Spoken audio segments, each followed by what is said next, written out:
What is up, guys? It's Porky here, and today I'm going to be reviewing Batman v Superman.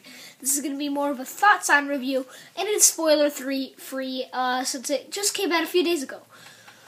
I really wanted this movie to be good, and I'm not saying it isn't good. It's not great. It's not bad. So I'm just going to list the pros and the cons, and give the grade, because it's hard to talk about in depth, because this is my actual first review where I saw a movie in the theaters, and I couldn't really take notes or anything or any of that, take notes in my mind to keep focused. So I may give you maybe a stronger review or a sort of discussion later, with my friends or something who saw it, or somebody who saw it. Yeah. So let's do the pros first. I think that it had some pretty dang good acting. Special effects and fighting are amazing. Let's see. Cinematography is beautiful. It does some great diving and exploration.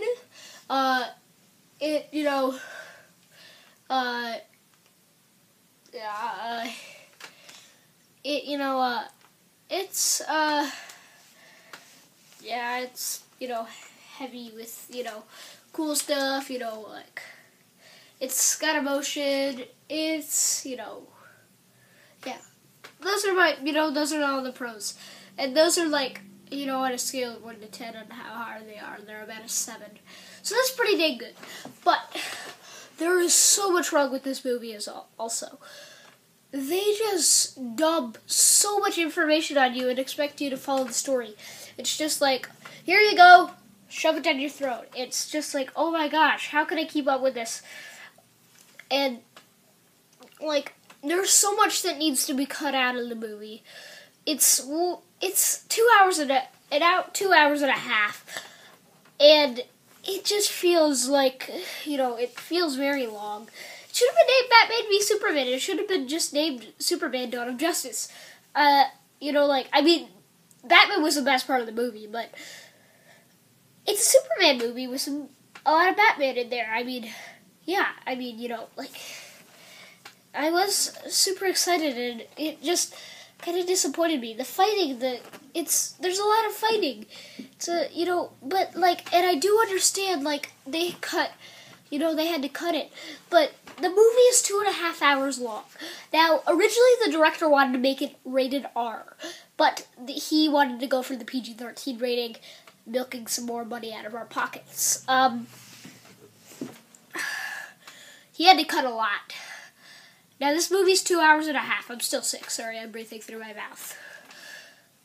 That means that the original movie must have been over 3 hours long, and you realize how, intensely weird it would have been to be just sitting in there. It would have been,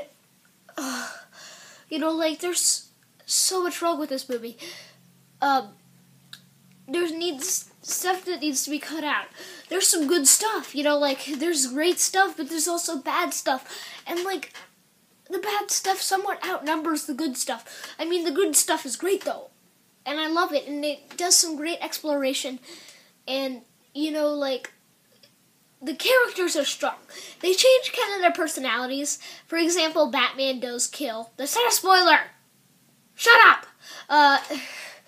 So, it's not a spoiler. He kills. Batman is not supposed to kill. People were freaking complaining that he had a gun in the trailer. Yeah, he kills in this movie, so, yeah. It changes, it reverses the cliches, but not in the best way, And, well, not cliches, but more or less character traits.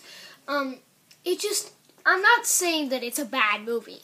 It's a good movie, but it's still got some bad stuff. It's a mediocre movie, I would say. I honestly expected more out of this film. It was a little disappointing. Yeah. I hope that I have a feeling that Civil War is going to blow this thing out of the water. I'm cheering for you, buddy. so that was my review. I'm gonna give it a C. Okay? C. Yay. So that's my review. If you like this video, make sure to click the like button, subscribe, and may the pork be with you always. Bye!